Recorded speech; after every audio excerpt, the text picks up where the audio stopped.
evening, everybody that has decided to come and sit or stand or lay down or whatever position that you may be in the comfort of your homes or wherever with us tonight as we go into another world history lesson revolving around the Bible, dealing with the Hellenization period, a period taking part in time dealing with the peoples known as the Greeks that we can read about in both prophecies and, for some of us that maybe don't know about the Apocrypha, but in prophecies that are written about in your normal standard King James Version Bible of today, and as well as in detail the book of First and Second Maccabees and the so-called Apocrypha that we have nowadays as well too. So we are going to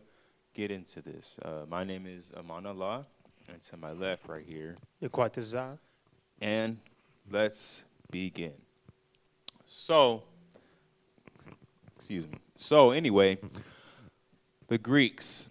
The last time we left off in history, we left off in the last part of that segment noticing that Haman, according to the rest of the book of Esther in the Apocrypha, was as written in actually in the regular book of Esther, an Amalekite that came from Macedonia.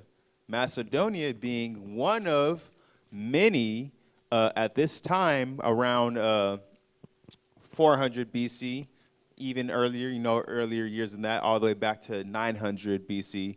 At these times, Macedonia was one of many Greek city-states. So to briefly explain what that is, if you guys know, look at a map of dealing with the Mediterranean and the areas and the islands of Greece and over by Rome and what's known as Asia Minor, you're going to see that according to the Greek city-states, there was many different occupations of the same cultural background people, but operating as separate entities and separate nations in a sense. That was what was happening around 500, 400, 300 BC at this time with the continued rising of the Greek Empire that is going to come to be. So they called those places, the city-states in their language, they called them polis, and again, there was their own cultures and rather their own laws and their own rulers, but all within the same understanding of sharing the same culture. So that's what that city-state was. So the Greeks were being invaded, as most empires do, to become bigger and larger by the Persians. This had been happening since the time of Esther in the Bible, and of course, afterwards and everything like that. So these were a series of historical events called the Greco-Persian Wars, and one of the most notable events was with a man of Persia named Darius and a man of Macedonia named Philip. Philip was one of the main ones that was withstanding and sustaining his, wars with the Persian Empire, that had made it to that side over there. So Philip of Macedonia was holding his own for a time until eventually he dies. But he has a son, and his son's name is Alexander. Now, this particular Alexander is the world-renowned and world changer from this point in time around 330s BC. He's known in history and at this point in time in the world to be a big game changer as far as what we're going to pick out in the scriptures of changing the world from what it's known and custom of back then to what we kind of see still to this day as it's legacy. So this Alexander the Great, he made his many wars and I guess we could say the Greco-Persian Wars until eventually he won and he had the whole empire to himself. So we're going to actually get this out of the scriptures themselves, this moment of history in the book of First Maccabees, chapter 1, and you can start at verse 1. First Maccabees chapter 1, verse 1. And it happened after that Alexander, son of Philip, the Macedonian, who came out of the land of Shittim, had smitten Darius, king of the Persians and Medes, that he reigned in his stead, the first over Greece. Translation of power, the beginning of Greek rulership. Continue. And made many wars, and won many strongholds, and slew the kings of the earth. And went through to the ends of the earth, and took spoils of many nations, insomuch that the earth was quiet before him, whereupon he was exalted, and his heart was lifted up. And he gathered a mighty strong host, and ruled over countries and nations and kings, who became tributaries unto him. And after these things he fell sick, and perceived that he should die. So we're reading the scriptures, as an abridged form, but a lot of time has been, passing in just the 4 verses that we read out of the Bible itself. We had the rise of Alexander to spearhead the Macedonian city-state into a new Greek empire, because when you take over the head of an empire, you become the head of that empire, and now you own everything that that empire had, plus your origins of, birth and growing up. So that's, Greek empire. But now he dies. Alexander, he got sick, and he died of his sickness. So now we're going to see how that played out after with that. Read verse 6 and the next verse. Wherefore he called his servants, such as were honorable, and had been brought up with him from his youth, and parted his kingdom among them while he was yet alive. So Alexander reigned 12 years, and then died. And his servants bare rule every one in his place. And after his death they all put crowns upon themselves. So did their sons after them many years, and evils were multiplied in the earth. So this is something you guys can fact check and check in history yourself as well. When Alexander the Great, on his deathbed, when he parted his kingdom, we don't have a map today to show you guys this, but when you see from Greece of the Mediterranean all the way to Persia and Media of, the former Persian Empire, all of that area got divided into, we'll teach you guys, 4 parts, because it's like this. We know it to be Ptolemy, and he took over pretty much Egypt and the parts of Africa that were over there, and pretty much everything just before getting into Israel. Ptolemy didn't have necessarily the control over Israel. And then we have Seleucus, or the Seleucids. That particular person that I was given the part with got the more further east part, east relevant to me on the camera. But that was the areas dealing with the Euphrates River around over there, former Mesopotamia, the head of Babylon and such like that, and Ecbatana, the Persian Gulf. That was one of the furthest eastern extents of what Seleucid had, even more so up into,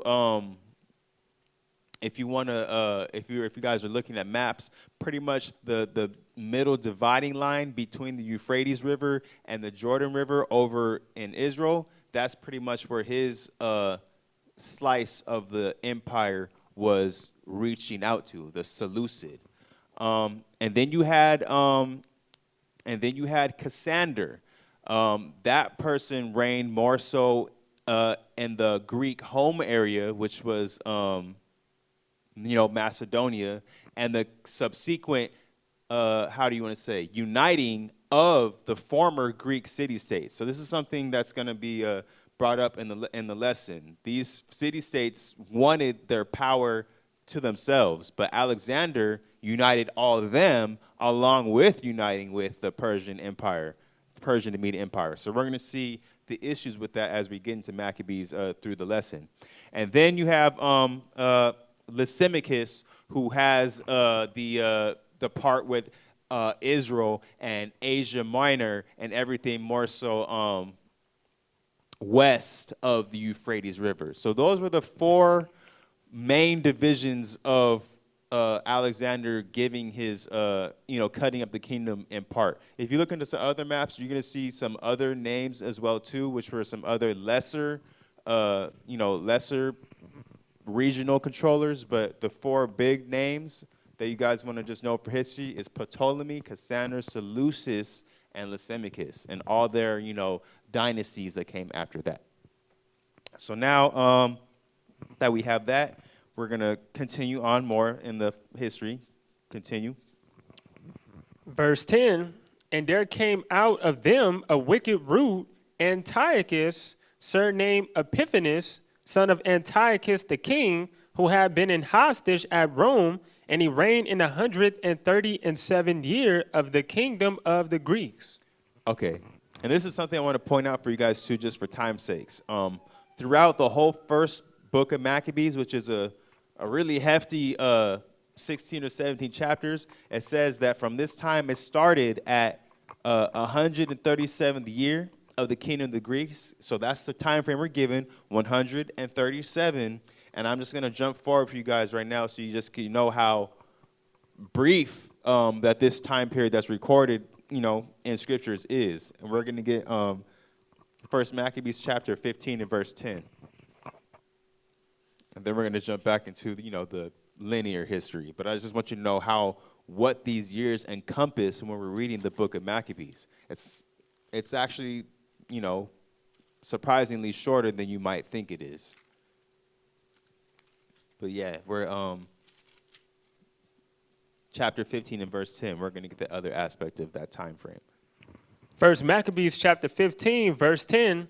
In the 114th year went Antiochus into the land of his fathers, at which time all the forces came together unto him, so that few were left with Tryphon. Okay, so a different Antiochus at this point in time, and different people coming into play. But it said that in the 114th year, this is pretty much one of the ending time frames when we get through the book of Maccabees. So we have from 137 until basically 174. So that's 3, 4, 5, 6. That's pretty much 54 years of history that we're reading within the time of First and Second Maccabees, because Second Maccabees is pretty much a microscope of a particular era within the First Maccabees. So the book of Maccabees takes place over a circa 60-year period. So I just want you guys to know that when we get through these things. So let's continue, verse 11, in First Maccabees chapter 1. In those days went there out of Israel wicked men, who persuaded many, saying, let us go and make a covenant with the heathen that are round about us, for since we departed from them, we have had much sorrow. So this device pleased them well. So this was an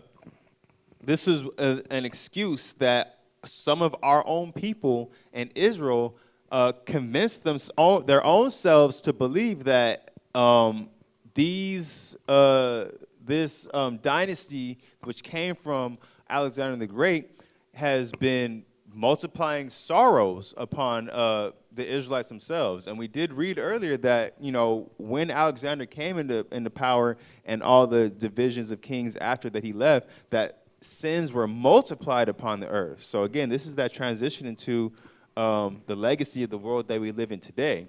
So at this point in time, Israelites are dropping out of the faith, essentially. A lot of people just want to cop out and abide by the wills and the rule of the oppressors, who at this point in time haven't even done the worst of what they do. Typically, when rulers come into power, the very first thing they're going to do is, if not a military campaign against you, they're going to execute tributaries and put taxes on you. So the taxes must have been at this point in time so bad that Israelites were really just to fall out and abide by the customs of the Greeks, who didn't respect, as we're going to read, the same laws that of our customs and our people, like the Persians did. It was a complete flip of captivities. But continue on. So this device pleased them well. Then certain of the people were so froward herein that they went to the king, who gave them license to do after the ordinance of the heathen. Whereupon they built a place of exercise at Jerusalem according to the customs of the heathen. So this is an instance of when you know about the Olympics and such like that.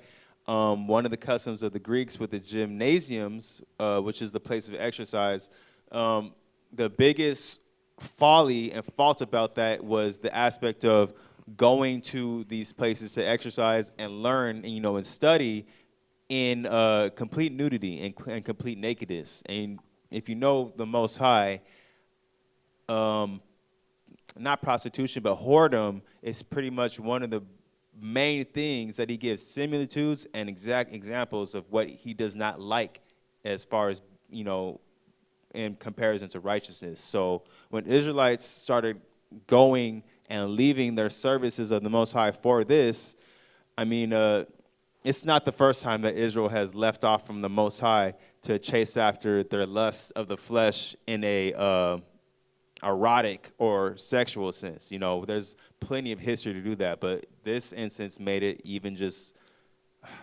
worse off for Israel at this time to do that. And again, we still see the legacy of that today. Continue on. And made themselves uncircumcised, and forsook the holy covenant, and joined themselves to the heathen, and were sold to do mischief. Mm-hmm. Now when the kingdom was established before Antiochus, he thought to reign over Egypt, that he might have the dominion of two realms. So this is a pattern you're going to see a lot throughout the book of Maccabees. Not only are you going to see the wars with Israel and the Greeks, but you're going to see wars between the Greeks and the Greeks, essentially, or rather the Greeks amongst the Greek empire. This Antiochus, who came from, historically, he came from the Seleucus end of the dynasty. So remember, we named those 4 people that Alexander gave the part of his kingdom to. He comes from Seleucus, the Seleucid side. And I actually want to make a correction. I said in the earlier part of the lesson that the Seleucids dealt more so with the Euphrates and over by actually where Mesopotamia and Persia and Media is. That actually is not geographically correct. It's actually flipped. The Seleucids had Asia Minor and Israel and, Moab and Edom and everything else close over there, but not as far as Macedonia and Europe. And Cassander was actually the one that had the further east over by, again, Persia and the Tigris River and the Euphrates. So that was a discrepancy that I apologize for saying. But this Antiochus came from the Seleucid end, which was that 1/4 of the power of the division from Alexander the Great. But again, these guys want to be like Alexander and want to have control of more than the territories that they've been allotted. So that's a common thing you read in Maccabees. Continue. Wherefore he entered into Egypt with a great multitude, with chariots and elephants, and horsemen, and a great navy, and made war against Ptolemy, king of Egypt. But Ptolemy was afraid of him and fled, and many were wounded to death. Jump down to verse 20. Verse 20, and after that Antiochus had smitten Egypt, he returned again in the 143rd year, and went up against Israel and Jerusalem with a great multitude, and entered proudly into the sanctuary, and took away the golden altar and the candlestick of light and all the vessels thereof. So this is the beginning of the Greek destruction of the holy city of Jerusalem, and to a dumb action of their own, the destruction of the holy temple of the Most High. We're going to read on. And the table of the showbread, and the pouring vessels, and the vials, and the censers of gold, and the veil, and the crowns, and the golden ornaments that were before the temple, all which he pulled off. He took also the silver and the gold and the precious vessels. Also he took the hidden treasures which he found. And when he had taken all away, he went into his own land, having made a great massacre and spoken very proudly. Therefore there was a great mourning in Israel in every place where they were. Jump down to verse 29. 29, and after 2 years fully expired, the king sent his chief collector of tribute unto the cities of Judah, who came unto Jerusalem with a great multitude, and spake peaceable words unto them, but all was deceit. So this is the first one to do something like this. This is that Antiochus Epiphanes, which means God manifests. Antiochus with the God, manifests. And Antiochus being his title, his actual historical name. You could look into that and compare time frames, but this Antiochus was a title of, many Antiochus that would come after him. Continue on. For when they had given him credence, he fell suddenly upon the city and smote it very sore and destroyed much people of Israel. So this guy basically is what he's doing is he already came and destroyed what was holy and precious to Israel, put taxes and tributes on the people, with his army, and then, leaves them alone for 2 years, and then comes back and be like, hey, let's, I'm sorry for what I did. Let's make peace, and gets Israel, collectively Israel to be like, yeah, okay, let's try to work things out, and then spits in their face, throws that in their face, and be like, psych, and massacre again, more destruction towards Israel. So that was the first instance of that. You can continue where you left off. And when he had taken the spoils of the city, he set it on fire and pulled down the houses and walls thereof on every side. But the women and children took they captives and possessed the cattle. Then builded they the city of David with a great and very strong wall, and with mighty towers, and made it a stronghold for them. So this is something that is going to get brought up a lot of times throughout this book. As soon as, and Antiochus being the first one to do this, when they took over and did all this to Jerusalem, they made pretty much like within our own gates and within our own walls, they made their own fortress with their own, soldiers and people there, and built towers. Israel didn't really have, we didn't have towers in our homeland. We had, our cities, our temple, the king's house, and other things, and businesses that we had. But we didn't have, these things that the heathen of the Greeks and Antiochus built as a stronghold for himself. So this stronghold is prevalent throughout this whole time period in the book of Maccabees. So I want you guys to know that, because it's important to some of and a lot of the battles that are going to be, read when we go through this. So you continue on. 34. And they put therein a sinful nation, wicked men, and fortified themselves therein. They stored it also with armor and victuals, and when they had gathered together the spoils of Jerusalem, they laid them up there, and so they became a sore snare. So let's jump down to verse 41. So we know basically that Antiochus has pretty much colonized Jerusalem. Moreover, King Antiochus wrote to his whole kingdom that all should be one people, and everyone should leave his laws. So all the heathen agreed according to the commandment of the king. Yea, many also of the Israelites consented to his religion and sacrificed unto idols and profaned the Sabbath. So more pressure is put on Israel, and not even just wicked Israelites that see, what they see is what they want, going to the custom of the Greeks. But now you have not only that, but now you have Israelites that are, selling out because of the pressure of what Antiochus has put upon Jerusalem and everything like that. Everyone's getting murdered and massacred. People are scared. People have lost, father figures and leadership. So people are just willing to, have the surrogate father of Antiochus to, direct them in their ways and to forsake, their faith in the Most High at this point that's happening right now. Continue on. For the king has sent letters by messengers unto Jerusalem and the cities of Judah that they should follow the strange laws of the land. Jump down to verse 50. And whosoever would not do according to the commandment of the king, he said he should die.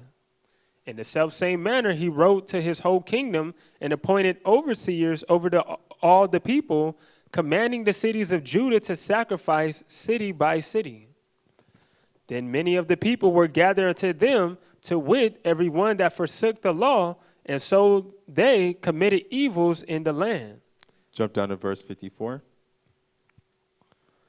Now in the 15th day of the month Caslu, in the 145th year, they set up the abomination of desolation upon the altar and builded idol altars throughout the cities of Judah on every side. So what that's saying is pretty much within the most holiest place of the Most Highest temple, to spite the authority and the will and the knowledge of the Most High, these Greeks put their own God inside of the temple of the Most High. That's that abomination of desolation, so that people could sacrifice unto that instead of the Most High and the Most High's customs. That was a big slap in the face to our people that were, grew up in the customs of being an Israelite back then. It was, it was a huge diss and huge disgrace to us. Continue on. And burn incense at the doors of their houses and in the streets. And when they had rent in pieces the books of the law, which they found, they burnt them with fire. And whosoever was found with any, the book of the testament, or if any consented to the law, the king's commandment was that they should put him to death. So fear tactics, again. These are fear tactics that our enemies were using against us. It's not an uncommon thing when it comes to war, but the Most High says, through one of the vessels of our people, I believe it was either Peter or Paul, that, we're not given the spirit of fear. The only thing we're supposed to fear is the Most High in all regards, even unto death. But at this point, our people, some of our people, a good portion of them they didn't have that type of drive or faith within them to fear the Most High. Until we had a Savior. Let's get to chapter 2, and you can start from verse 1. But a lot of the things that they did in the rest of this chapter, we, skipped over there a lot, but they did some pretty terrible things to infants, the massacres, the temple, which we talked about. It was, it was bad, It's about as descriptive if you ever read the book Destruction of the Indies, which is what white people did to Native Americans. It's same thing, history repeats itself, and these people don't change. But back to the heroes and the saviors. First Maccabees chapter 2 and verse 1. First Maccabees chapter 2 and verse 1. In those days arose Mattathias, the son of John, the son of Simeon, a priest of the sons of Jared from Jerusalem, and dwelt in Modin. So Mattathias, this was the beginning of a dynasty, the beginning of the Hasmonean dynasty, as far as what's called historically.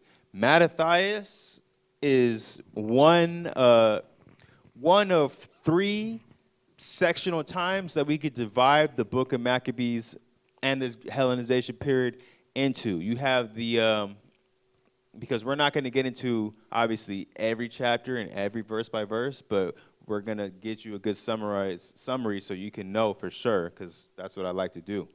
But you have what I have written as, you have the times of Mattathias, which we're going to go into some significant events and details in.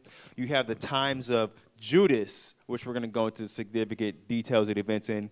And then you have the time of Jonathan, which we're going to get to details and significant events. And then lastly, you have the times of Simon that we're going to talk about in given time as well, too. But between those three times of those three members of the Maccabees and the Hasmonean dynasties encompass all the total of what First and Maccabees is about. So we're gonna, we're gonna jump through those significant times during those significant names. Right now we're at Mattathias, so we're gonna get a little more backstory on him real quick before we jump into his events. Chapter 2, verse 2. And he had 5 sons: Johanan, called Caddis; Simon, called Thasi; Notable name. Judas, who was called Maccabeus; Notable name. Eleazar, called Aaron; and Jonathan, whose surname was Apphus. Also a notable name. And when he saw the blasphemies that were committed in Judah and Jerusalem, he said, Woe is me! Wherefore was I born to see this misery of my people and of the holy city, and to dwell there, when it was delivered into the hand of the enemy, and the sanctuary into the hand of the strangers. Her temple is become as a man without glory. So Mattathias is, expressing to himself throughout these parts of the chapter and to the people about how terrible this that all that has befallen upon Israel this time, how terrible it all is. Trying to bolster up the courage and the strength of the people to what ultimately being is to revolt. One of many recorded in history revolts that the entire Maccabean family would be doing during this time. So this is Mattathias, stirring up that spirit, that manly spirit in his men, into his people that he wants to make into his military, his army, to revolt against Antiochus Epiphanes and the Seleucid end of the Greek, captivity that we were under back then. So let's jump to verse 22. Actually, let's start with verse 19 down. Verse 19, Then Mattathias answered and spake with a loud voice, though all the nations that are under the king's dominion obeyed him, and fall away every one from the religion of their fathers, and give consent to his commandments. Yet will I and my sons and my brethren walk in the covenant of our fathers. God forbid that we should forsake the law and the ordinances. We will not hearken to the king's words to go from our religion, either on the right hand or the left. So that's the statement and the final stand that Mattathias gives as a speech to all in Israel, that in Judea, that is listening and is there and doesn't want to take any of this. Continue. But in spite of that. Now when he had left speaking these words, there came one of the Jews in the sight of all, to sacrifice on the altar which was at Modin, according to the king's commandment.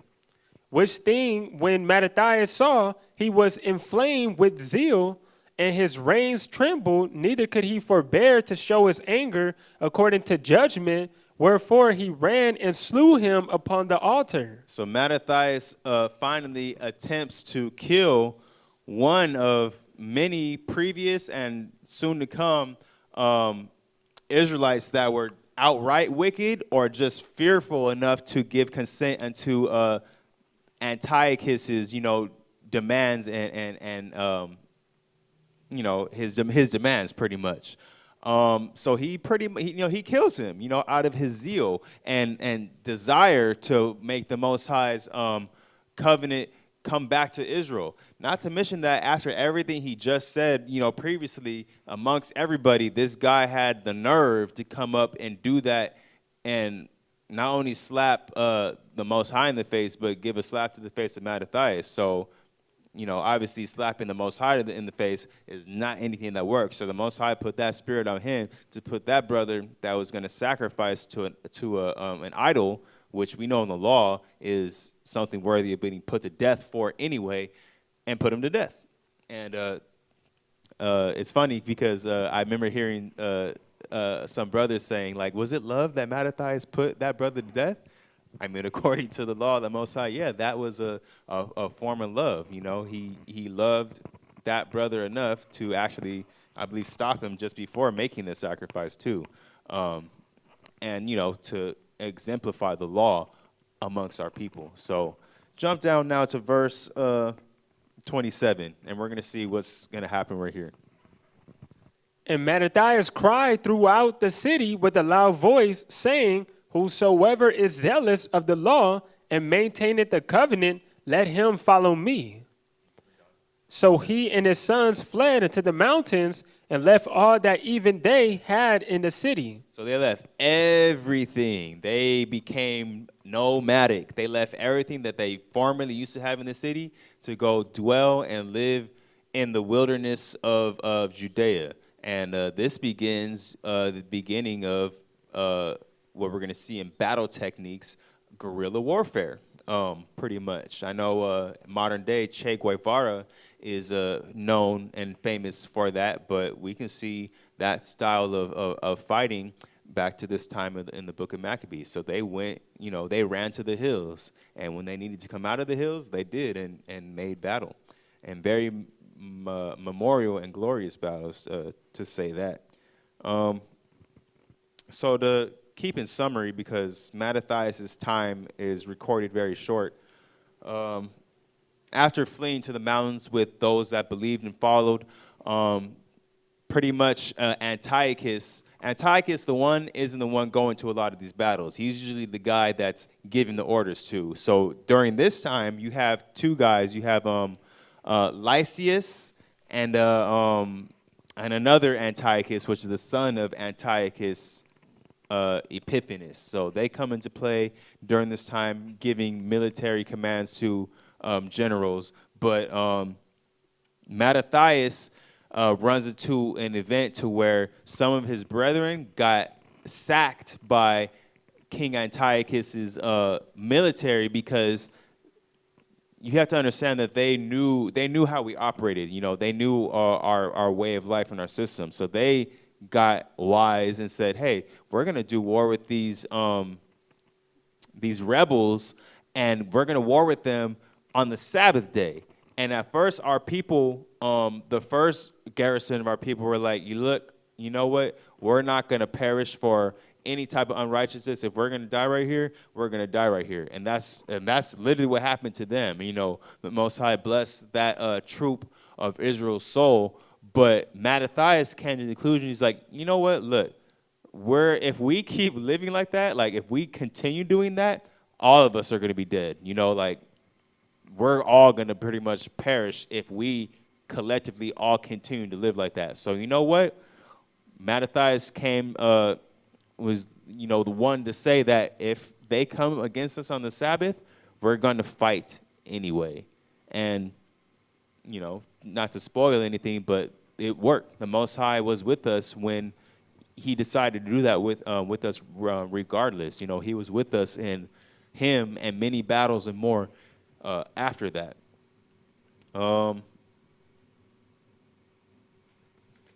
So now we're going to get into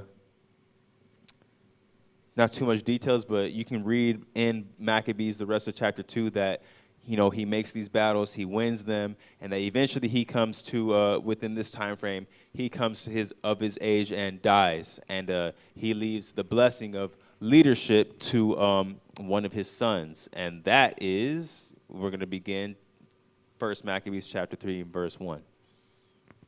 First Maccabees chapter 3 and verse 1. Then his son Judas, called Maccabeus, rose up in his stead, and all his brethren helped him, and so did all they that held with his father, and they fought with cheerfulness and battle of Israel. So he gave his people great honor, and put on a breastplate as a giant, and girt his warlike harness about him, and he made battles, protecting the host with his sword. In his acts he was like a lion, and like a lion's whelp roaring for his prey. My bad. Yeah, we're going to, there's, from this point in time right now, Judas, he begins his own revolt. So Judas has a number of them, a number of battles and revolts, both with the Greeks and with the other nations that were around us, because the other nations were happy to abide by the rule of the Greeks. So we had to not only fight, you know, the Greek Empire, but we were fighting, you know, old-time foes, Moab, Edom, Ammon, and, you know, Arabians and such like that. So everybody that was in confederacy with the Greeks was coming at Jerusalem during this time. You know, the Syrians as well, too. So you guys can definitely read that in the details sometime on your own. But I want to get some notable battle instances just to show you guys how down Judas was when he became a battle leader during this time. So we can get to 1 Maccabees chapter 4, and you can start at verse 1, and we'll jump around. 1 Maccabees chapter 4 and verse 1. Then took Georges 5,000 footmen and 1,000 of the best horsemen, and removed out of the camp by night. So Gorgias, or Georges, he's a military general of the Seleucid Empire of Antiochus that he's, you know, sending against Israel. Jump down to verse 6. But as soon as it was day, Judas showed himself in a plain with 3,000 men, who nevertheless had neither armor nor swords to their minds. And they saw the camp of the heathen, that it was strong and well harnessed, and compassed round about with horsemen, and these were expert of war. So Judas is beginning, you know, in the beginning aspects of this battle and warfare, he's pretty much going out to war with his men, in total, in general, not in the same military of arm. They're not armed. That's what I want to say. They're not armed the same way that Gorgias, the general of Antiochus, they're not armed the same way. But they still decided to go out to battle and to war. And I mean, spoiler, they won this battle, of course, with many others as well, too. So you have to understand that when the Most High said in the law that when he's with us, he's going to fight for us, it doesn't matter. It doesn't too much matter about what you have or even the numbers that you have. If the Most High is there with you, he's going to be doing a lot of the filler in battle with you, and then you just kind of come up and clean up what's left. Or the Most High will give you the same kind of spirit that he gave Gideon with that super strength to do what he did with the jawbone of a donkey. So this is a very similar parallel that we see here again. No different than David and Goliath.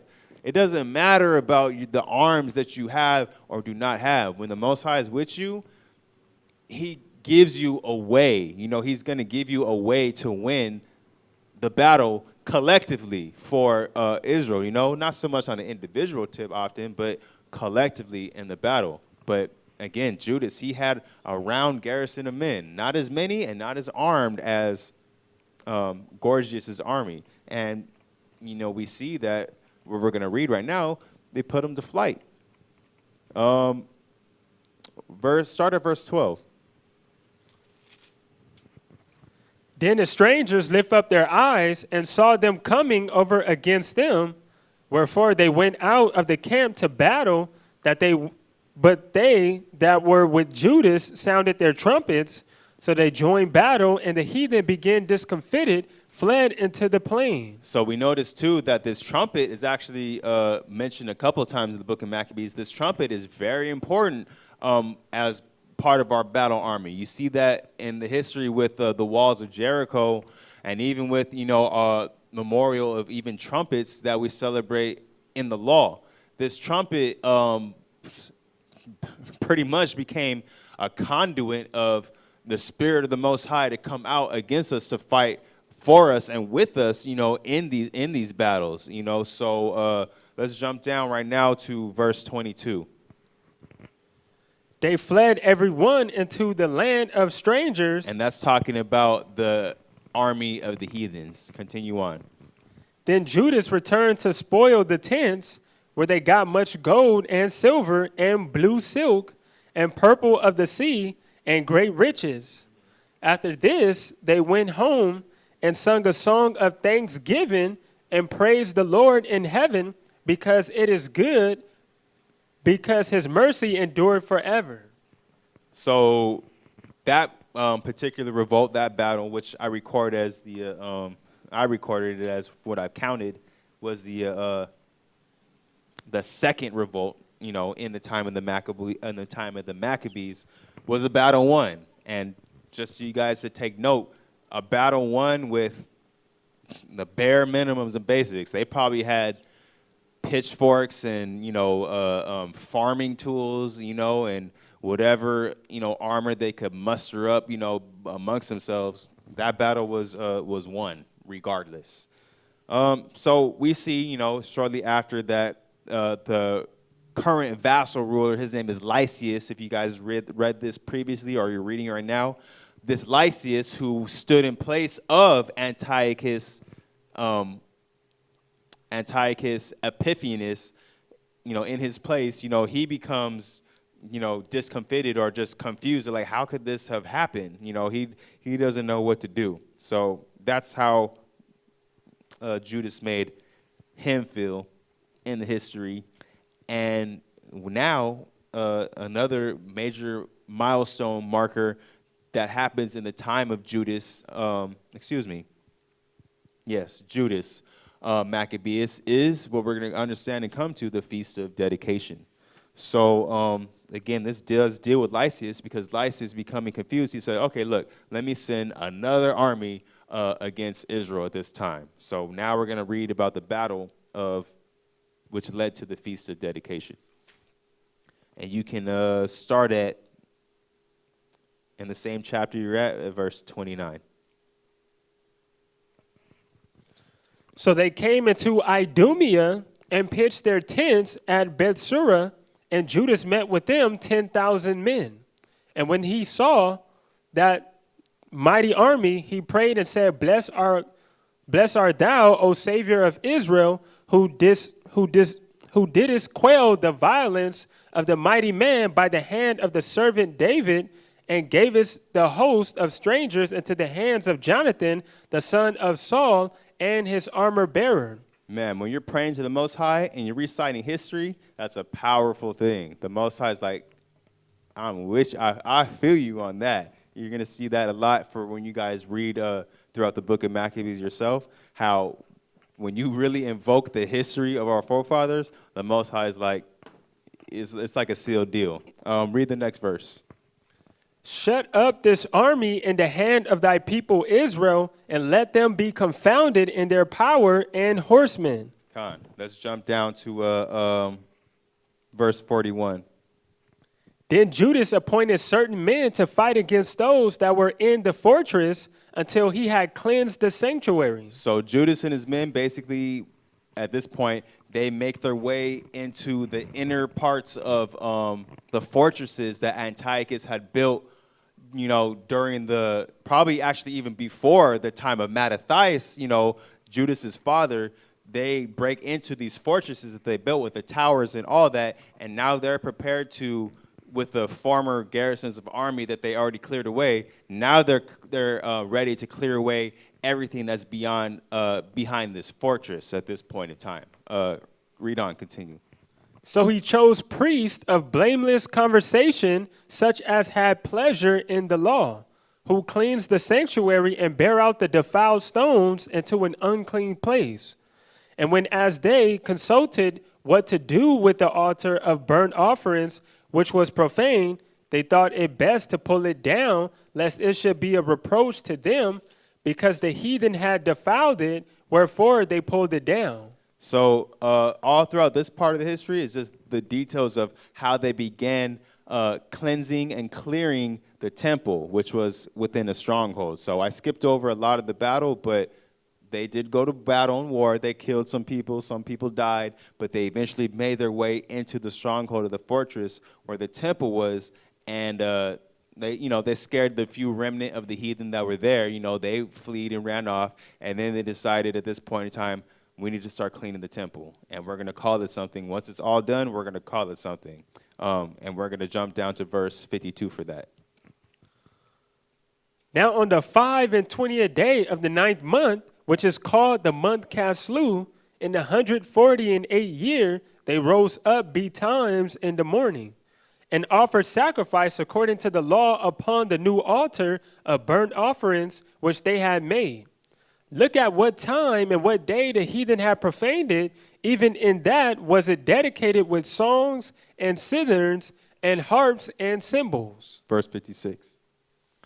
And so they kept the dedication of the altar 8 days, and offered burnt offerings with gladness, and sacrificed the sacrifice of deliverance and praise. So that's where we get what the fake Jews called Hanukkah, or the Festival of Lights. This is where that comes from in the history, is actually known as the Feast of Dedication, which was a cleansing and a rededication. And to be honest, not the first rededication, because there was already one that happened from when the Babylonians destroyed it. We had a dedication of the temple back then that we don't necessarily keep year to year by generations, but this one we do. We do keep this dedication from the time of the Greeks, because of how terribly bad that they defiled the name of the Most High, and how terribly bad that they stepped their foots on our faces in the mud, during this time, and will continue to during more wars to come. But yeah, that's the Feast of Dedication. So I just want to get some highlights and points. So during the times of Judas, we just read about that, the Feast of Dedication. The times of Judas also seen the death of Antiochus Epiphanes, the great. He died essentially he dies of grief. He's not put out by Israel or necessarily the Most High, but he dies of the grief of finding out that eventually we had taken back what he had took from us. Like, when he finds that out, he becomes so depressed, and this is you could read in this times yourself. He becomes so depressed and so grieved that he dies of basically heartbreak. He's like, oh, this is what I did to the Jews, and look, now this is what's come upon me, and my humiliation and my shame. and he dies, like a drama queen, over dramatic in that sense. And he passes down, his leadership to his next, faulty men that come up. So that happens. He passes that leadership to Philip and his son, Antiochus. So Antiochus has a son whose title is also Antiochus. So this begins the beginning of the confusion of reading this book of Maccabees, of all the many Antiochuses and even Demetriuses that are going to come up. Hopefully we can get them in order. But the death of Antiochus gives way to rule to Philip, who's going to raise Antiochus Jr. At this time. And then also we see that another man comes up, which is from the same Seleucid Empire area, because remember it was divided into 4 parts. His name is Demetrius. Demetrius comes up, and like I said earlier, there's a lot of inter-kingdom warfare amongst the Greeks themselves. So this Demetrius comes, and he kills Lysimachus and also Antiochus. So Demetrius basically becomes the new ruler, not Philip, which Antiochus Epiphanes wanted to be, but this essentially random guy from the Seleucid Empire half comes, and he becomes the new king over essentially, Israel at this point in time, over the area. And he's no good, he is no good himself either. He's a big flip-flop. So he actually, let me jump in the scriptures with y'all. So go to 1 Maccabees chapter 7 and read verse 1 just so I can get that proof, and we're going to briefly summarize. 1 Maccabees chapter 7, verse 1, in the 150th year, Demetrius, the son of Seleucus, departed from Rome and came with a few men unto a city of the seacoast and reigned there. And as he entered into the palace of his ancestors, so it was that his forces had taken Antiochus and Lysias to bring them unto him. Wherefore, when he knew it, he said, let me not see their faces. So his host slew them. Now when Demetrius was set upon the throne of his kingdom, there came unto him all the wicked and ungodly men of Israel, having Alchemists, who was desirous to be high priest for their captain. So again, now we're still in the times of Judas. A new king rises, after Antiochus, named Demetrius, and he is treacherous. He is a seditioner because he kills basically what is his colleagues pretty much so that he can be in power. That's how the Greeks get down a lot during this time frame. So now amongst that, now you have even in Israel, essentially the same as this guy Demetrius, a guy named Alchemist or Alcimus, and he is pretty much a sellout of Israel to the Greek Empire. So you see that, you read that rather, that a lot of his timing and his history that he does is, let me get the verses for you real quick. Let's read verse 6 through and down. And they accused the people to the king, saying, Judas and his brethren have slain all thy friends and driven us out of our own land. Now therefore send some men whom thou trustest, and let him go and see what havoc he hath made among us and in the king's land, and let him punish them with all them that aid them. So this alchemist begins to slander the Maccabean dynasty, who is Judas at this time, so that he can pretty much do what he wants to do within Jerusalem as ruler. Read on. Then the king chose Bacchides, a friend of the king, who ruled beyond the flood, and was a great man in the kingdom and faithful to the king.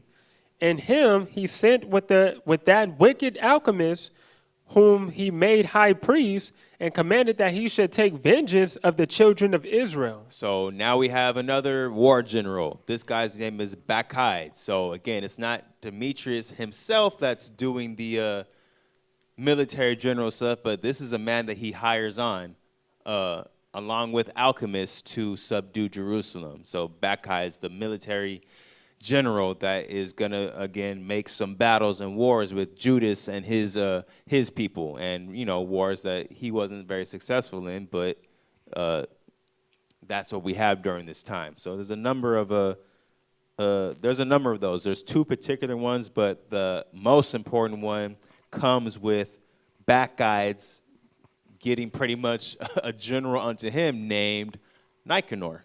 So you guys should be familiar with Nicanor. If not, we're going to get into that because we have a memorial that we even celebrate for the destruction of this particular man.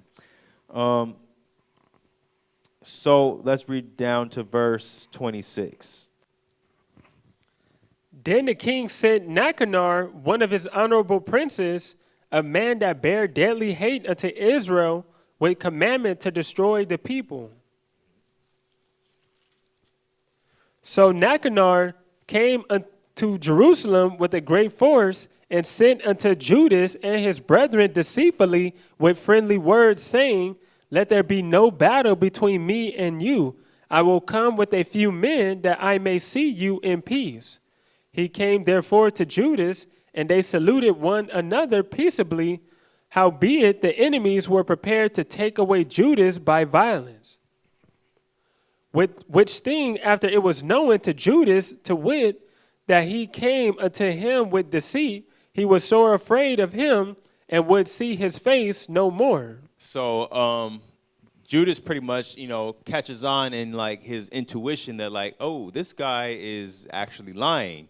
But you see that initially Judas is like, oh, cool. They want to make some type of, peace treaty or covenant.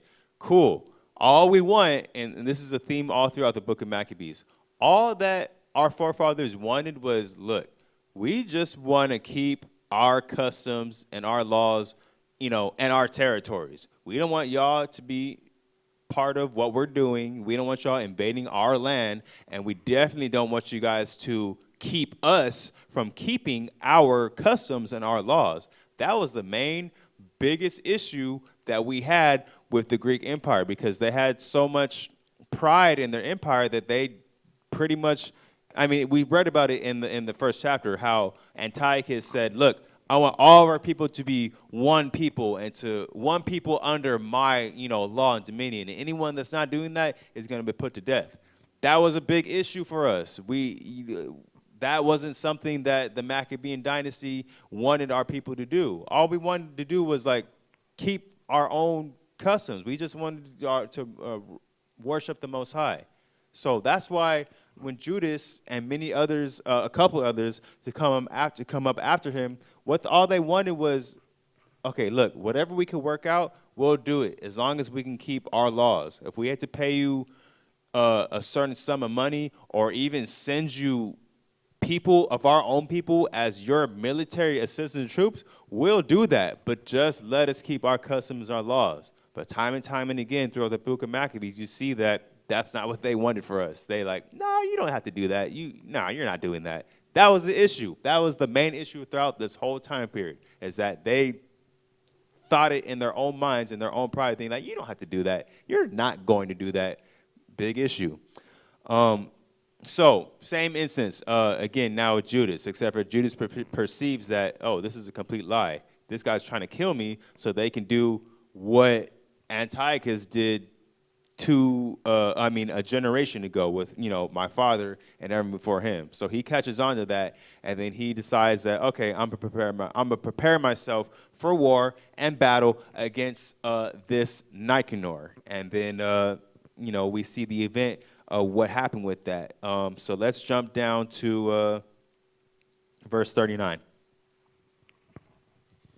So Nicanor went out of Jerusalem and pitched his tents in Betharon, where an host out of Syria met him. So not only Nicanor and his Greek army, but you have Syrians now that are helping him. So again, this war with the former, some of our former enemies, the Syrians, Edom, Moab, Ammon, and a couple others that are like Arabian and stuff like that, they are working hand in hand with the kings of the Greeks.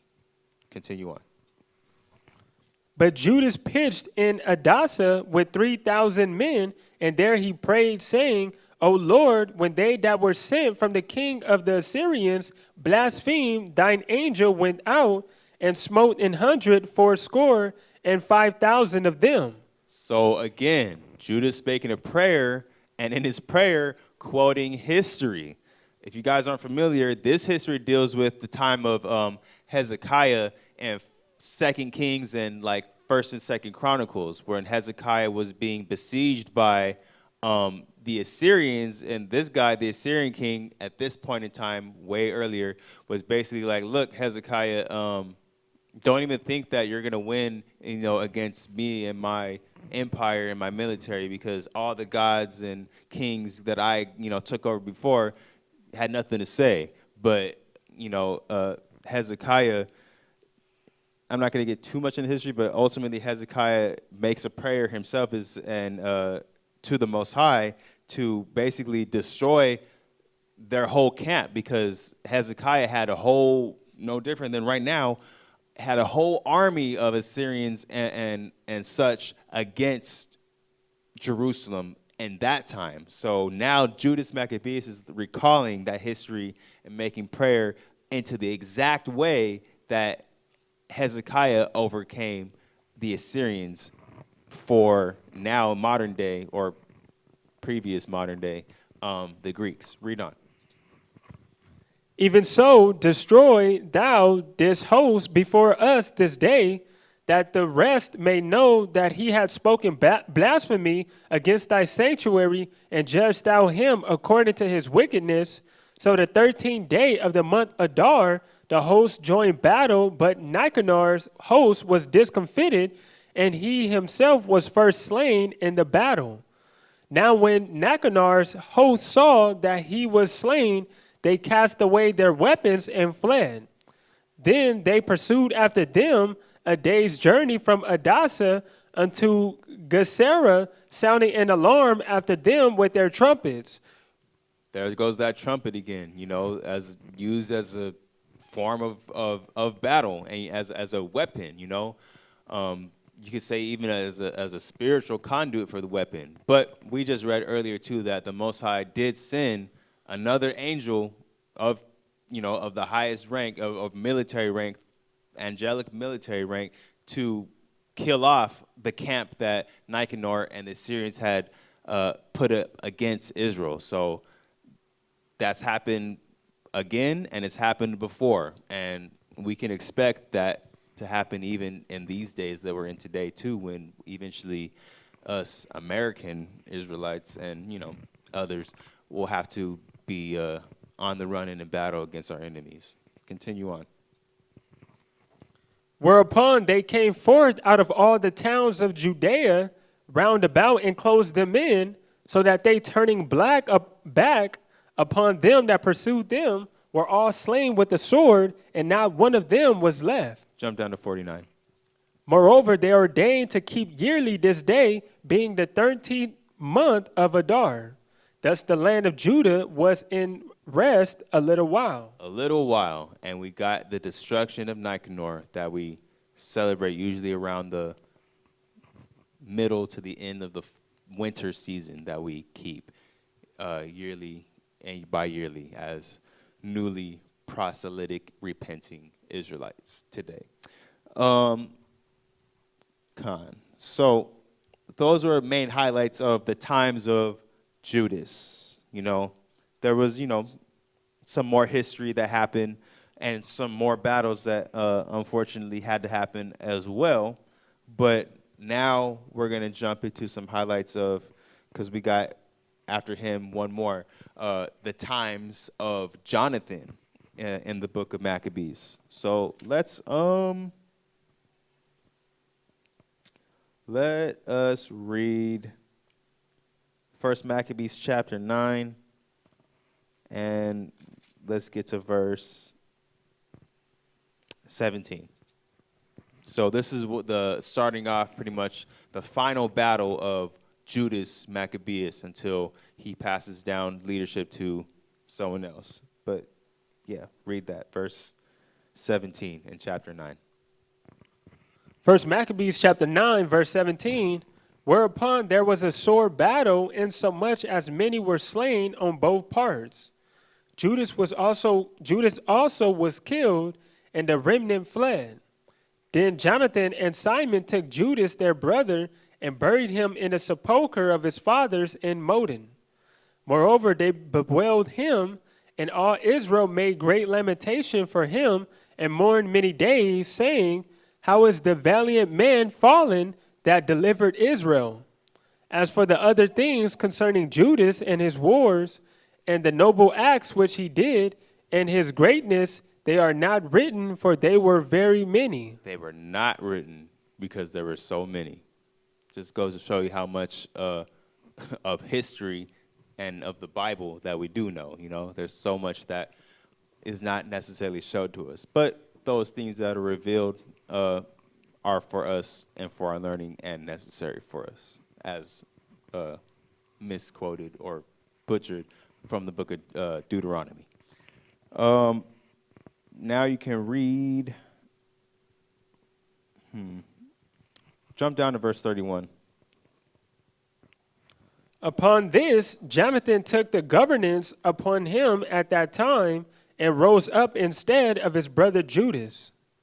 But when Bacchides got knowledge thereof, he sought for to slay him. So this guy Bacchides is still in authority, which we read about him coming up in the time of Judas, but he's still around during the times of Jonathan. Continue on. Then Jonathan and Simon his brother and all that were with him, perceiving that, fled into the wilderness of Tekoa and pitched their tents by the water of the pool Asphar.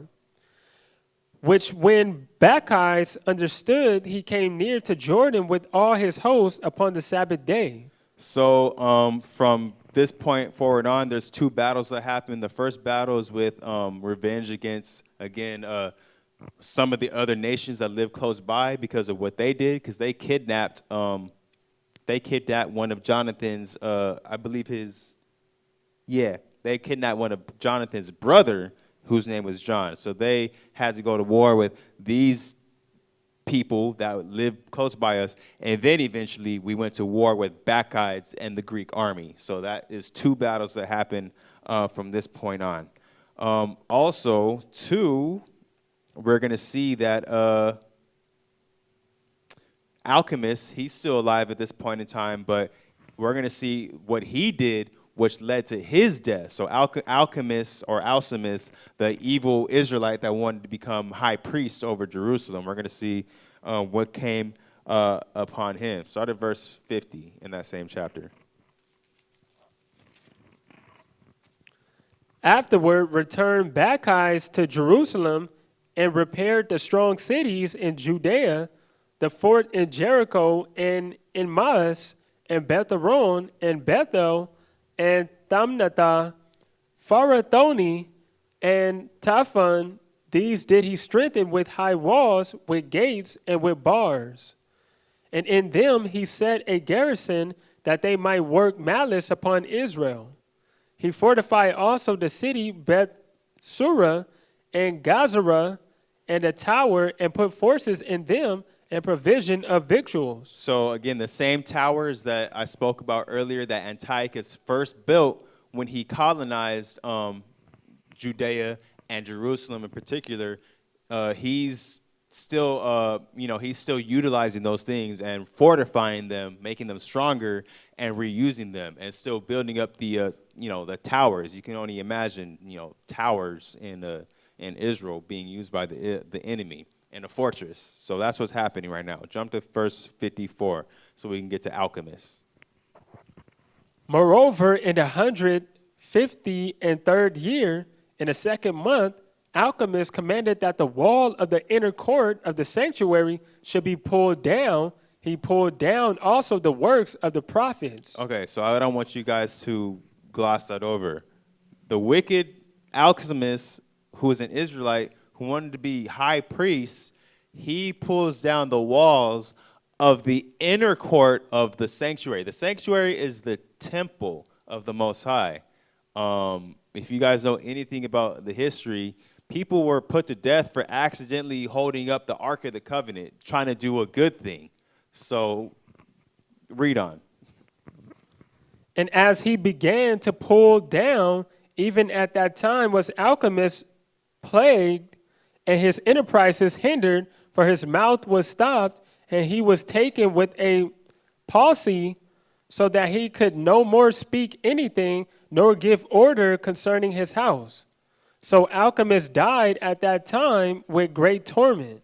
Do you see how dangerous it is to not only just to come against the Most High's people, but to come upon the places and the Most High himself dwells himself. It said as soon as he started that work of tearing down the inner courts of the temple, he himself, he got a plague, he got palsy, which is some type of disease or sickness to where he couldn't talk, and then eventually, soon thereafter, he just died. So that's what happens when we touch upon the actual dwelling place of the Most High as far as punishment. You know, the Most High might deal with you a little bit more long term or long sufferingly.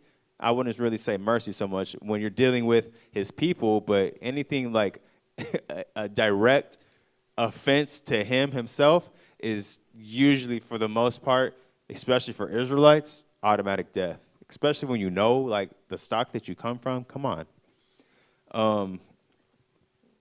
So, yeah, that happens to him. So now you can read verse 57. So remember, this Bacchides and Alcimus, they were pretty much co-workers. You know, they helped each other out in order to get the advantage over Judas and now Jonathan. So we could read on in verse 57. Now when Bacchides saw that Alchemist was dead, he returned to the king, whereupon the land of Judea was in rest 2 years. So there was rest 2 years, but there is still some wicked people in Israel that still stayed around, which is weird because it's like they're always there. So 2 years rest, the wicked of Israel be like, hey, you know what? Jonathan, you know, he's pretty much at ease right now. So you know what? This is going to be a perfect time to call Bacchides back and have him take over Jerusalem so that we can do the wicked stuff that we like to do open and freely and in the light and not in secret anymore. So that's what happens with them. They call Bacchides back, and but these wicked men that did that, they did that in secret, but so they believed. They believed that they did it in secret, but Jonathan actually had some intelligence and got word. So he's like, "Not what you guys did. I knew." So he kills those men. It's about 50 or 60 of them. But Bacchides is still, coming back, by word from them. So he's like, okay, 2 years gone. Oh, this is a prime opportune time to come back. Okay, cool. I'm going to come back and do this. So Bacchides comes and does that. And Jonathan, he's like, okay, you guys want to come back and fight again? We can fight again. So they come back and fight against each other. Jonathan and his army, Israel, we win. And Bacchides pretty much is like, what the heck? Like, why did I even come back and do this? Like, you wicked men of Israel that told me to come back and do this. He starts to get pissed off at them. We could read that in verse 69, same chapter. So this is after that Bacchides loses the actual battle with Jonathan, in the light. It wasn't no covert something. This was a notable battle that was, fairly won. Read verse 69. So this is how he feels after that. Wherefore he was very wroth at the wicked men that gave him counsel to come into the country, insomuch as he slew many of them and purposed to return into his own country. So not only do you have Jonathan slaying wicked Israelites, but eventually you have Bacchides himself being like, man, why did y'all tell me to come back here? And he starts killing the wicked Israelites too. So really, like, just for a summary of just for anybody that might possibly think about becoming wicked and has an ability to repent, or just as a warning shot out there for you wicked Israelites, period. You being wicked and going against the customs of the Most High has no real favor for you on whatever side you choose. Obviously, you're going to get rejected by the righteous of Israel, but in this instance, and you can see that even today too, you're going to get rejected by some of the people that you call upon for help as Bacchides did. So that's what happened. He kills the wicked Israelites as well too. And then he himself, Bacchides, he's like, you know what, look, I'm going to make a covenant of peace with you guys. I'm not going to deal with you. I'm not going to come over and try to force you guys what to do and not keep your lies. And Jonathan's like, yes, this is what I wanted. thank you. So he makes, for a time, a treaty with Bacchides, and Bacchides doesn't come back no more to try to mess things up in Israel. So there's peace again for some time. Read verse 73. Thus the sword ceased from Israel, but Jonathan dwelt at Machmas and began to govern the people, and he destroyed the ungodly men out of Israel. So because of the peace treaty at this time that he had with Bacchides.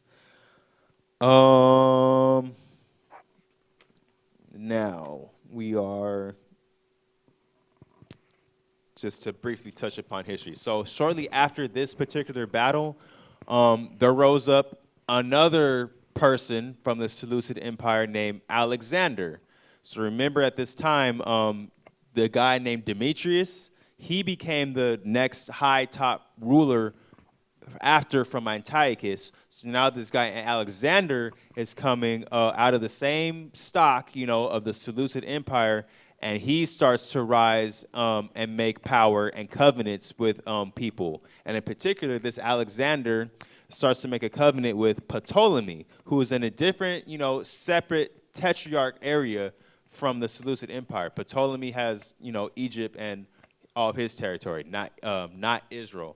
So this Alexander starts to make a covenant with them, and Demetrius, who again already had issues with Israel in the beginning, Demetrius sees this like, oh, my colleague is making a covenant with my enemies, the Ptolemies. So you know what? I'm going to try to manipulate and pretty much get Israel to be friendly with me in case this guy tries to be friendly with Israel, which actually is something that Alexander did. This Alexander that came out of the Seleucid Empire, he had more amiable and friendly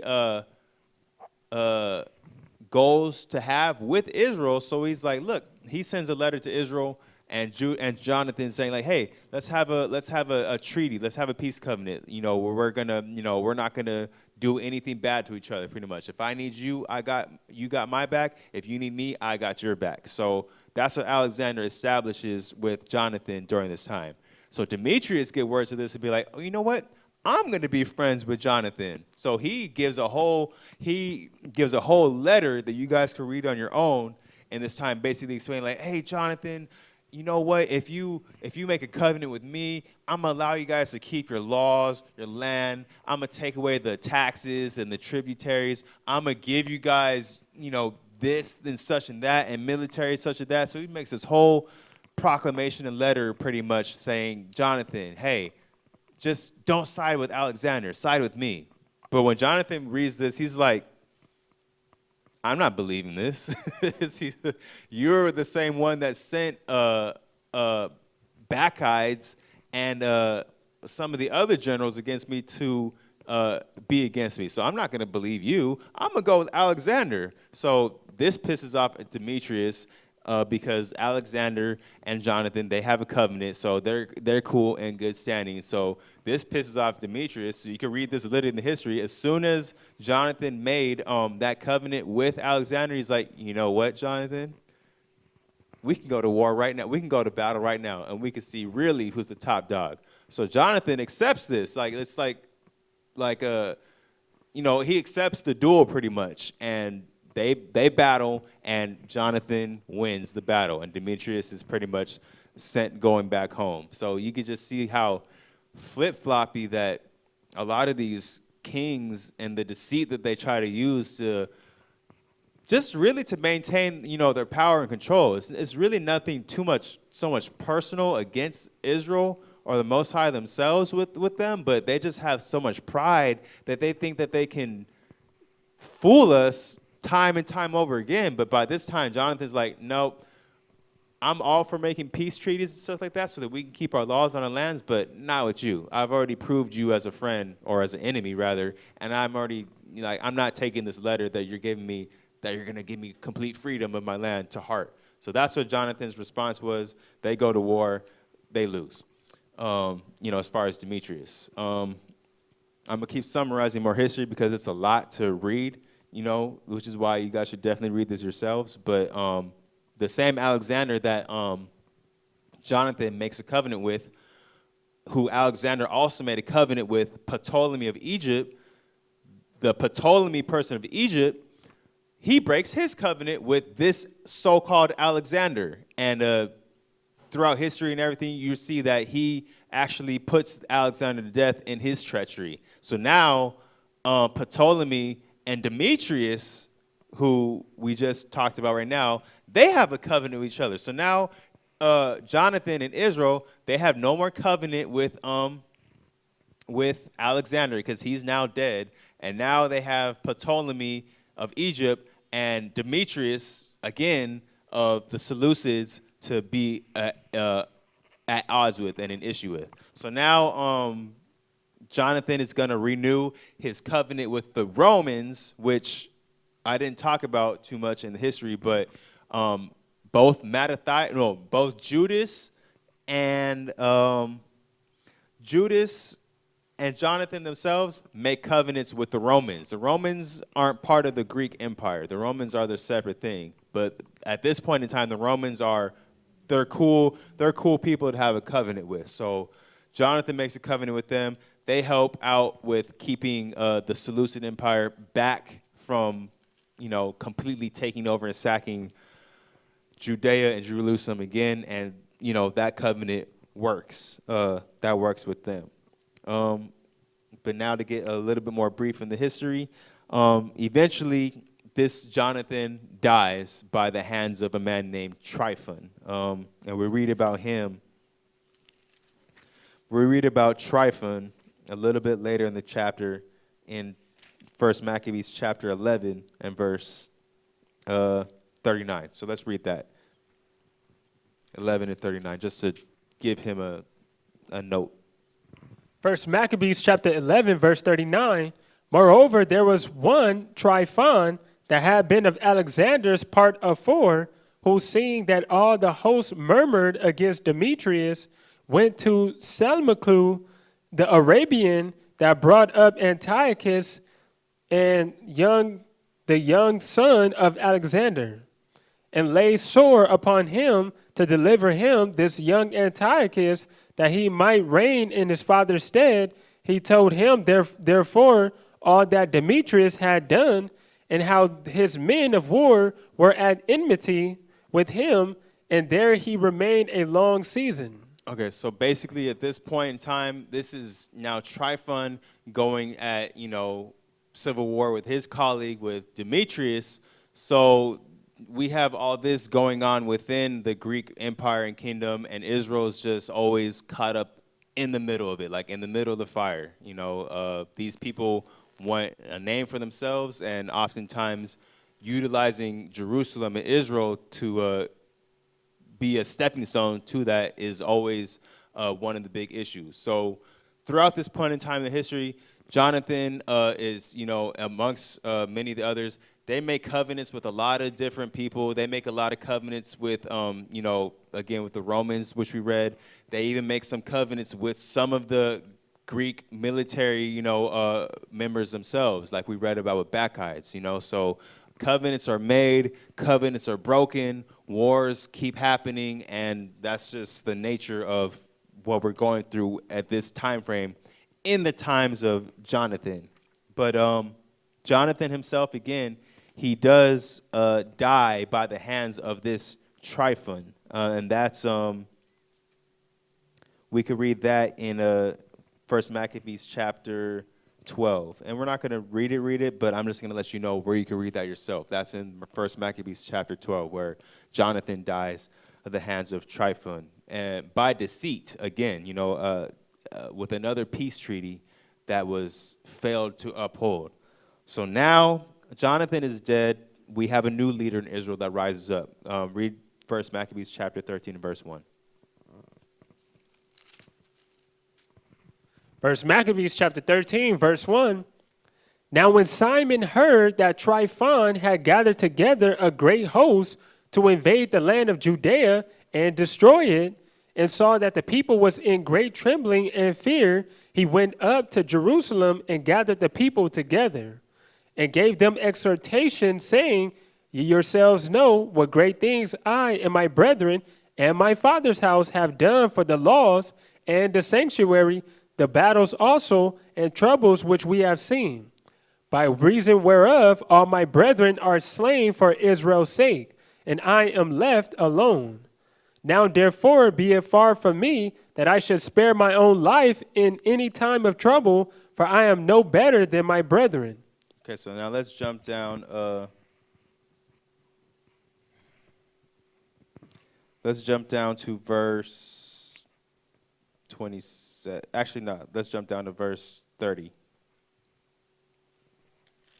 So this is shortly after the death of Jonathan and Simon putting Jonathan into the tombs or the sepulchres of his forefathers. So he just pretty much finished burying his brother, which was captive at one point in time, and thought he could get him back, but that thought was a lie by Tryphon, who deceived him, and he killed him and the hostages and took the money that he sent anyway. So read at verse 30. This is the sepulchre which he made at Modin, and it standeth yet unto this day. Now Tryphon dealt deceitfully with the young king Antiochus and slew him. So Tryphon was just just another military general, but now he, again, I'm killing my colleague, and now I'm going to become king. So this particular Antiochus was supposed to be king at this time, but Tryphon is trifling and kills him. So, and again, inter-colleague warfare. Tryphon is now king at this point in time. Continue on. And he reigned in his stead and crowned himself king of Asia and brought a great calamity upon the land. Then Simon built the strongholds in Judea and fenced them about with high towers and great walls and great and bars and gates and bars and laid up victuals therein. Moreover, Simon chose men and sent to King Demetrius to the end he should give the land of immunity, because all that Tryphon did was to spoil. Con, read on. Unto whom King Demetrius answered and wrote after this manner, King Demetrius unto Simon the high priest and friends of kings, as also unto the elders and nation of the Jews, sendeth greeting.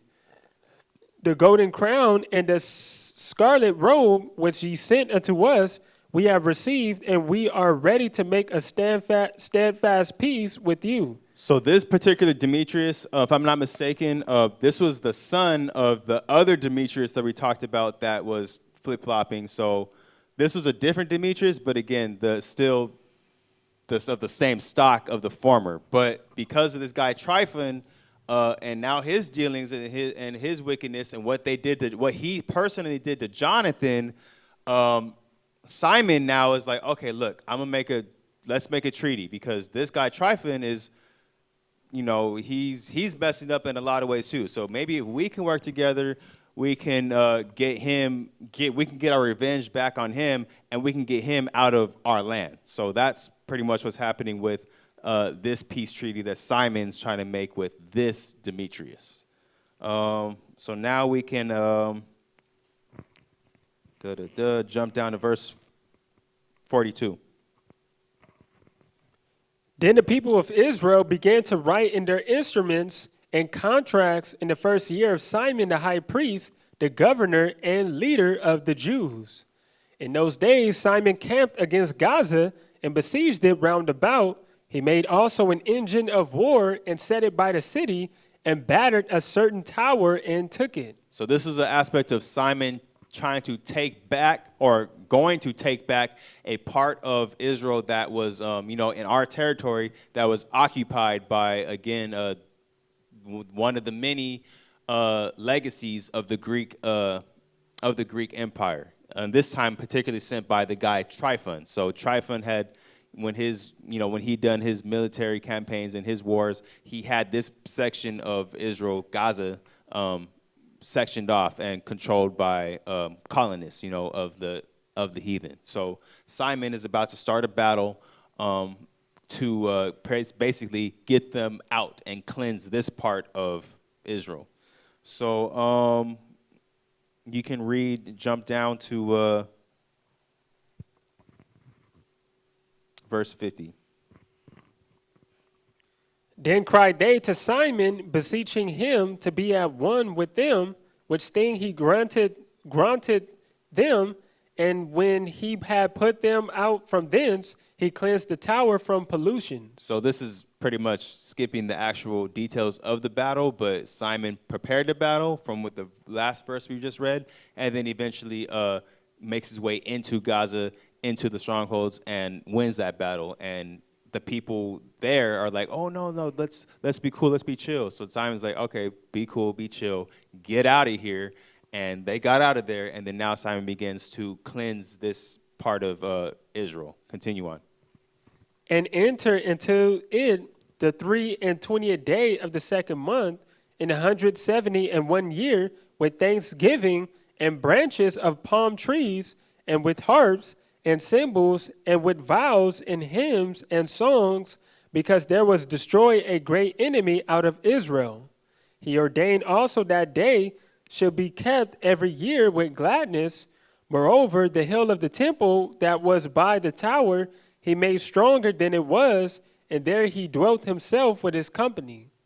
And when Simon saw that John his son was a valiant man, he made him captain of all the host and dwelt in Gaza. So that's the history in brevity of why we keep the memorial of Simon. So because of this particular cleansing after the math of the battle with Tryphon, when he was in power.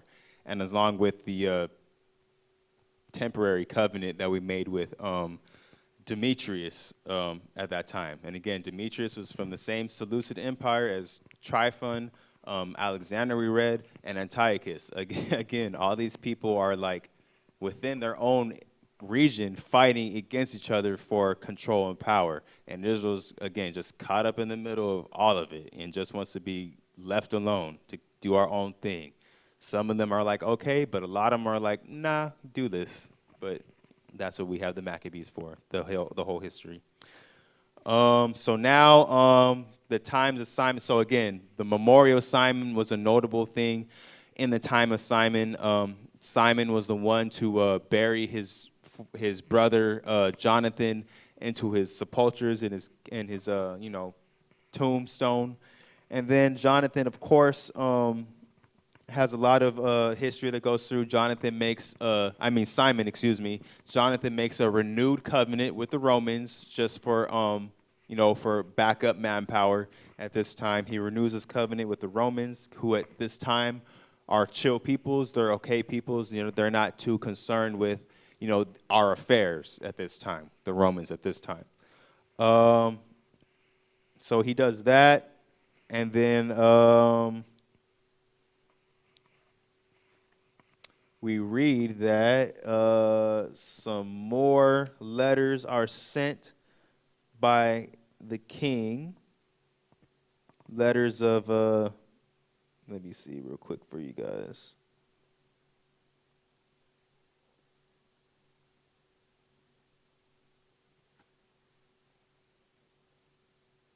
Letters that were previously made with, again, that Demetrius for earlier, but we see that a lot of times these peace treaties became broken.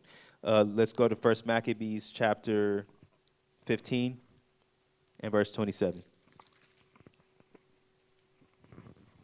1 Maccabees chapter 15, verse 27, nevertheless, he would not receive them, but break all the covenants which he had made with him afore, and became strange unto him. So this was a king whose name was Antiochus. Again, that was the son of Demetrius that we read about. So again, these names get used up and recycled a lot, but they do be different people in different time frames.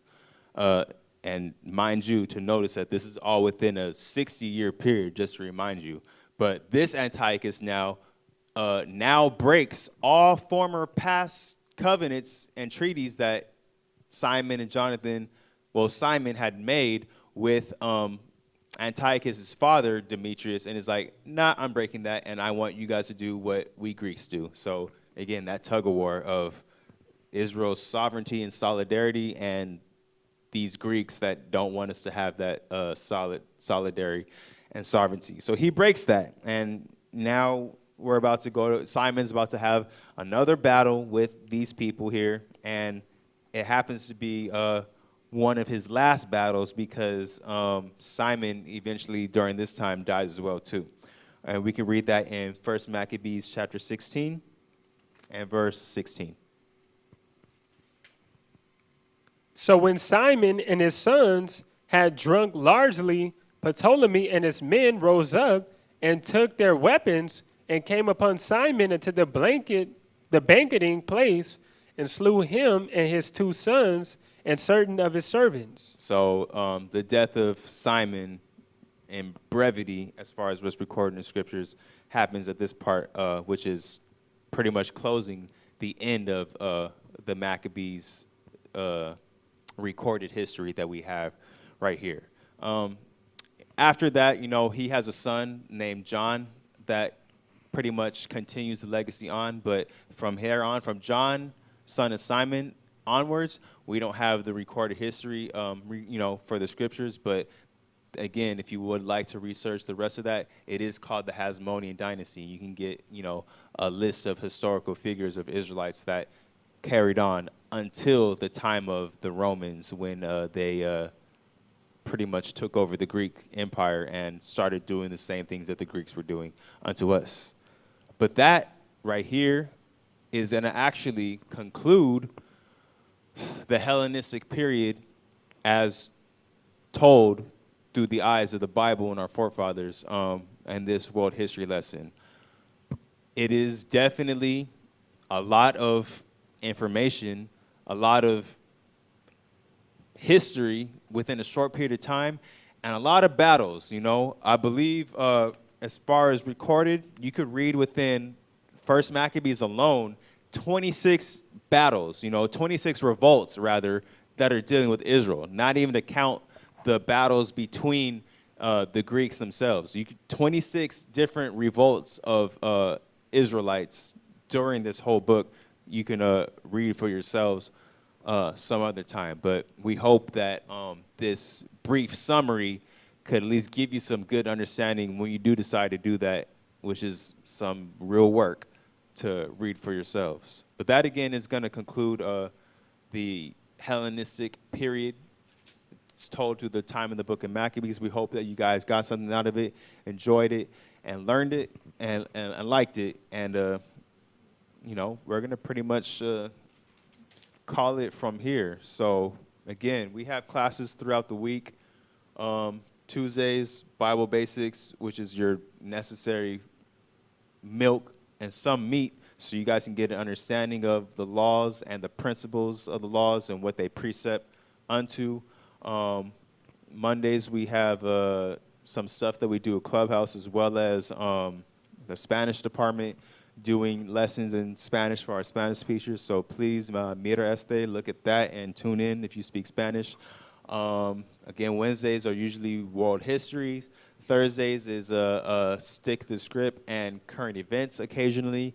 And Fridays is our opening Sabbath class, and Saturdays is our main Sabbath class to get that necessary core of character building within our nation that we need. So all that being said, this concludes the history lesson today and tonight, and we hope you enjoyed. Peace, shalom, Ahman. Shalom. Your we're out here. Cut us off, Scotty.